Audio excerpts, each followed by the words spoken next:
for the future of this planet. One more reason that you guys have got to be talked about a whole lot. Clinton has said that she will appoint Supreme Court justices, nominate Supreme Court justices, who will overturn this disastrous Citizens United Supreme Court decision, which allows people like Sheldon Adelson last week to put $45 million into the political process to buy elections. Billionaires should not be buying elections. Clinton wants to stop that.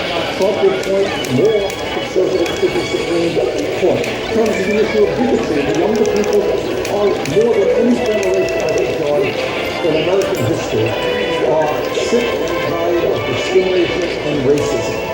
On that issue, I think the points of view of Clinton and Trump are pretty clear.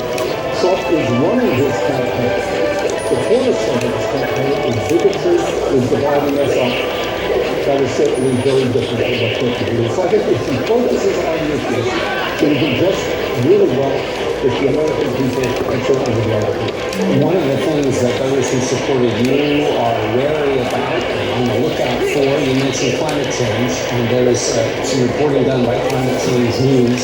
They looked at what Hillary Clinton and how she has talked about energy issues and climate issues, and since her challenge back and forth with you process, it seems that the phrase climate change, according to this report, has dropped out of her speeches.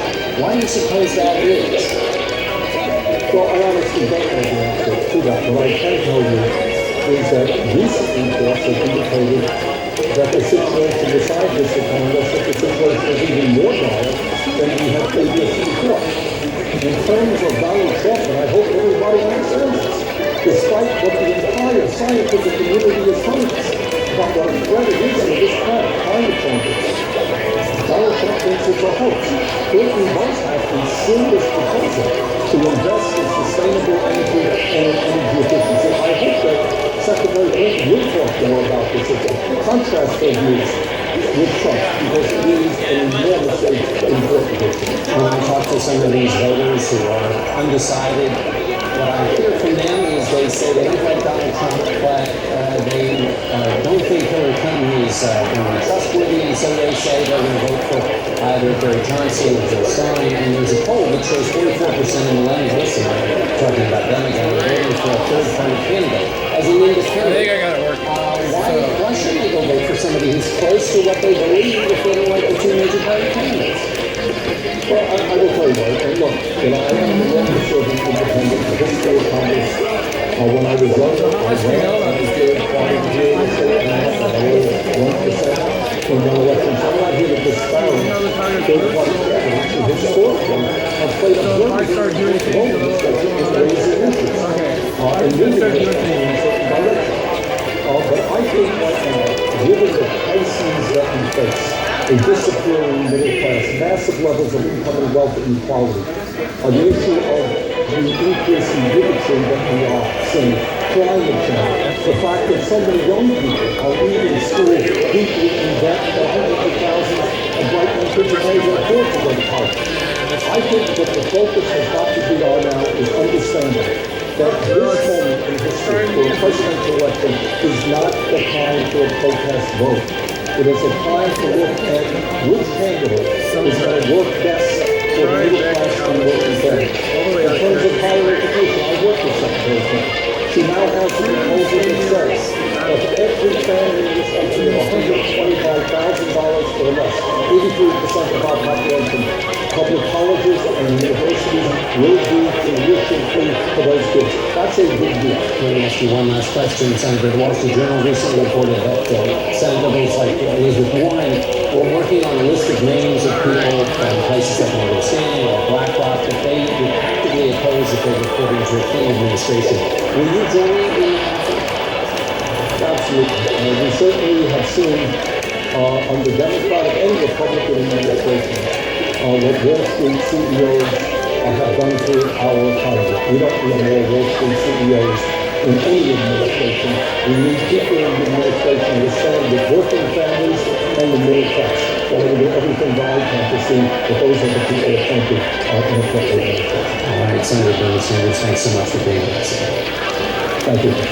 And now we turn to CBSN's Director of Elections, Anthony Salante. Welcome back, Anthony. The polls are tightening. Why are they tightening? Yeah, the big picture is that big lead that we saw Hillary Clinton open up over the summer has now shrunk back to what is at best a narrow lead. And, some of these states that I think the Clinton we've seen those big leads have come back, like Colorado, it's really instructive. The biggest reason across all of it is enthusiasm from poll voters. That's a little bit on the wane. And what ends up happening is you see two groups, like you mentioned, those younger voters. They're not as excited, they're not as enthusiastic for her. They're moving a little bit even into that undecided or won't vote category or the third parties. She's got to get that excitement back up. Because remember, the polls don't just tell you about voters, they tell you about who's likely to show up. If they say they're not as likely to show up, never show up. So let's pause on that for just a moment. So because we're going to meet beneath a blizzard of polls between now and the end, how should people think about these kinds of movements? And so people are really wedging in. What happens to them? Are those people available for Donald Trump? Or how should people think about the movements in the polls? It's not just a person saying, I want Trump or Clinton, that's it. Exactly. Everybody's going to talk about swing voters from here to election day. Don't assume every moment, every movement in the poll is about a swing voter.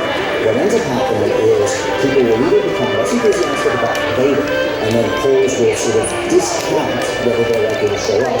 And then people sometimes park themselves in unsure for a while, especially for partisans, but then they come back, most of them, to their partisan choice. So you see that movement, it's not, especially this year, you see very, very few people actually going out for Clinton this week, Trump this week, back to Clinton.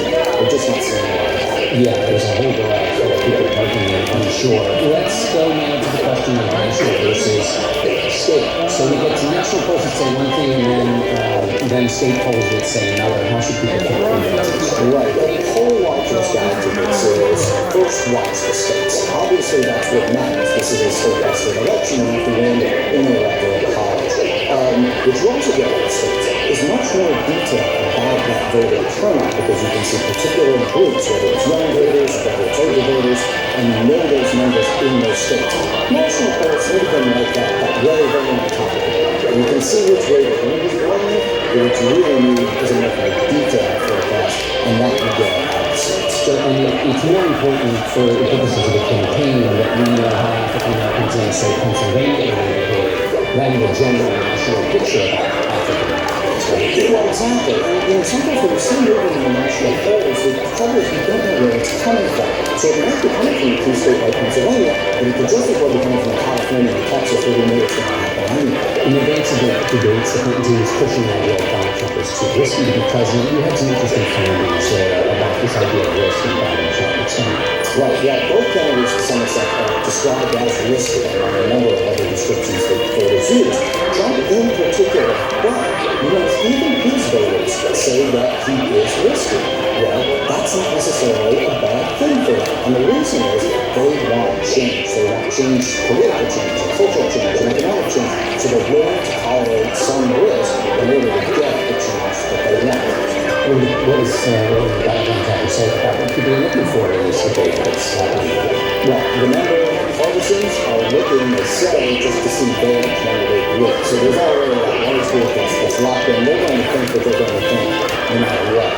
The other thing, remember, the economy. That's the number one thing the voters say they're looking for. And you get the sense that, especially given two candidates with higher in favor polls, the winner of this debate isn't going to be the one with the best zinc. It's going to be the one that looks in that camera and can start to assuage some of that voter anxiety about the economy, maybe even about the candidates themselves. About 20 seconds left. How much the debates matter for the end? Some